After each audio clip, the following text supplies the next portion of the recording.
เลยมีแต่ค้าอีกถ้าก็มีอะไรมาดูค้าอีกไม่กี่ยี่กะลิสพาละป้าอยู่คัดปล่อย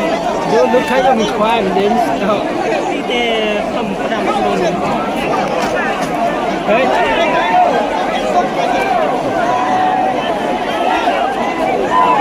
ช่วยสต่อให้ผมทราบว่าเราก็วางสเต็มก็วางที่สนี่เลยสเต็มก็วางเลย